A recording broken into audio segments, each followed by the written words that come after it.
This right here is the 2024 Emergency Watchlist created by the International Rescue Committee. This is essentially a document detailing the conflicts that are happening across the globe that have happened in 2023 that bled into 2024. And the bottom right of this corner, which I'll show in a little bit, is the top 10 countries that have the most casualties and the most drastic things that have been happening to them. On this list are important ones: Sudan, Palestine, South Sudan, Burkina Faso, Myanmar, Mali, Somalia, Niger, Ethiopia, and Congo, the Democratic Republic of the Congo. Unsurprisingly, there is another 10 on this list, but these are the top 10 because these have the most casualties, like I said. Now, before I even begin to talk about any of this, I need you to take a moment. I need you to stop and take a moment, take a breath, because I can see where your mind is going. At this moment, you feel very burnt out.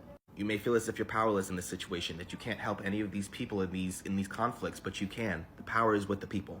If you like, if you comment, if you share, if you stitch, it brings more attention to these types of videos, and that brings more awareness to these conflicts. But it's also important to take care of yourself, because if you're anything like me, you're screaming to the heavens for something to change, but you feel that your voice is not being heard. Before you send yourself on a downward spiral that you might not dig yourself out of, it's important to take a step back, turn off your phone. It's okay. You might need a moment. But when it's time to talk about these conversations and when it's time to bring up these conflicts, it's time for you to pull up your bootstraps and go hard in the motherfucking paint. Now that we got that out of the way, let's really get into it. Now, when it comes to talking about these conflicts, it's very important to talk about them as a collective and instead of individuals, because at the core, they're all about people in pain, people suffering, people hurting. And a lot of people truly do believe that the domino effect starts with Gaza, but it doesn't end there. If we talk about these conflicts as a collective, it helps create more of a snowball effect. That way, when Gaza is liberated, we don't stop, we keep going. Then we liberate Sudan, we help Congo, we help all of these people if we talk about them all as a collective, because they're all human. Don't mind the location change, I'm at work, but yeah, let's start talking about this. The first is Sudan. 24.8 million people are in need of humanitarian aid, and 5.1 million people have been displaced. This conflict is between two rival factions of Sudan's military. About 1.3 million people have sought refuge in neighboring countries since April of 2023. According to Dr. Ahmed, this is the world's largest displacement crisis. The conflict in Sudan is actually really life-threatening, and it could go beyond Sudan's border and leak into other neighboring countries. Then there is the conflict happening in Palestine, specifically the Gaza Strip. These numbers aren't as accurate anymore because they have been raising since this document was uploaded. I believe we are now at over 30,000 Palestinians being unalived. With that estimate, I would say about 2 million Palestinians have been displaced. 131 UN staff have been unalived. And currently, right now, there are multiple displaced Palestinians in Rafah being bombarded by Israel's forces. They've been told to evacuate south for this entire conflict, and now that they're as far south as they can go before they reach Egypt, now they're telling them to push farther back. The Palestinian people have nowhere else to go, and if this conflict grows and Israel continues to bombard them, then I'm afraid this might be the biggest ethnic cleansing since the Holocaust. Because of the conflict happening in Sudan, South Sudan is suffering just as much. Over 9 million people are in need of humanitarian aid. 2.3 million people are displaced. Over 5.8 million people are facing crisis and food insecurity. The basic needs they need to survive, they don't even have. Not only are they experiencing this conflict, but they are also experiencing floodings that are predicted for 2024. In Burkina Faso, about half of the country is now outside of government control. The ICGS and the JNIM are blockading cities and towns, preventing residents from accessing basic goods and services. Over 6.3 million people are in need of humanitarian aid, and 2.1 million people have been displaced. And with the way that the government is using their security first approach, a lot of people are going without basic survival necessities. Now, I will be honest, what's happening in Myanmar, I had no idea was happening. Over 18.6 million people are in need of humanitarian aid, and 2 million people have been displaced. This has happened because of the non-state armed groups and the governmental forces fighting in rural areas that people live in. 15.2 million people are facing food insecurity at this moment. And believe it or not, this conflict has been increasing since February of 2021. Mali is suffering a security and economic crisis.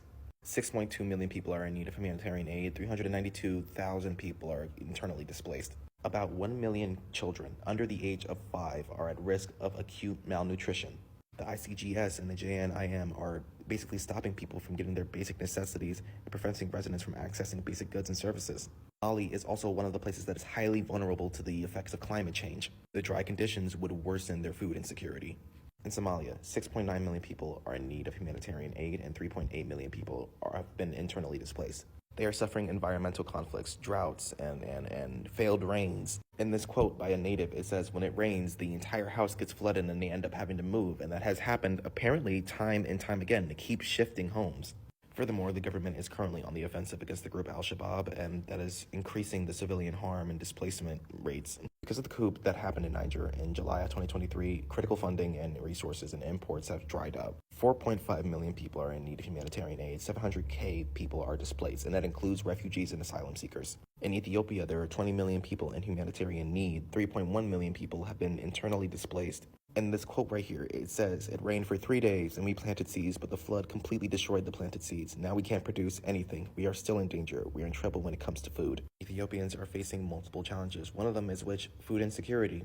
Their staple foods are inflated so much that they can barely get those necessities. The last one on this top 10 list is the Democratic Republic of the Congo. 25.4 million people are in need of humanitarian aid and 6.9 million people have been displaced, which is an increase of 25% since 2023.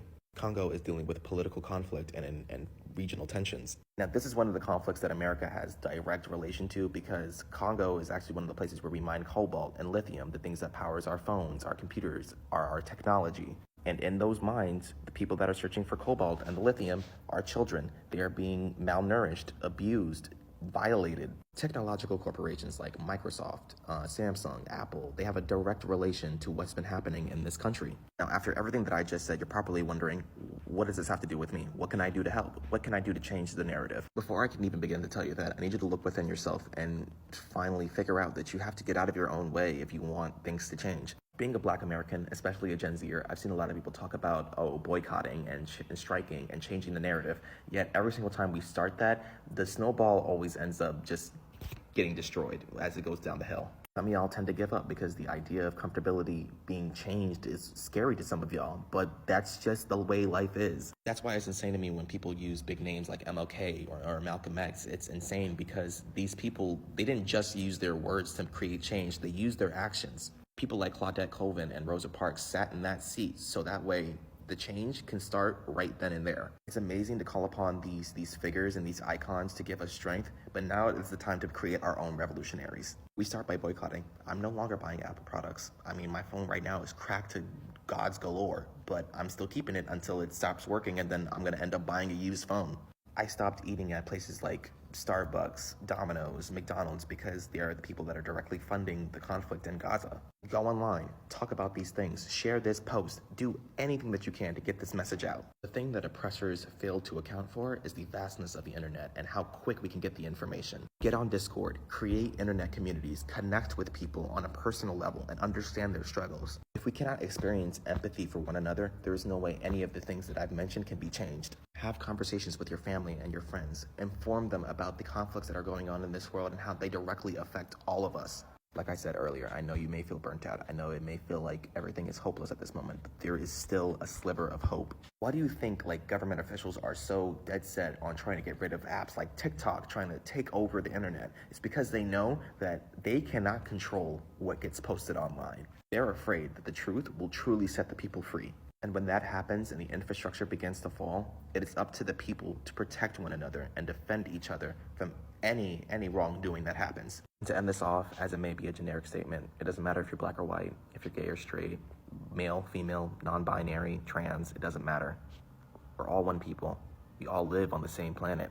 We should all care for one another as if we're brothers and sisters, as if we're family.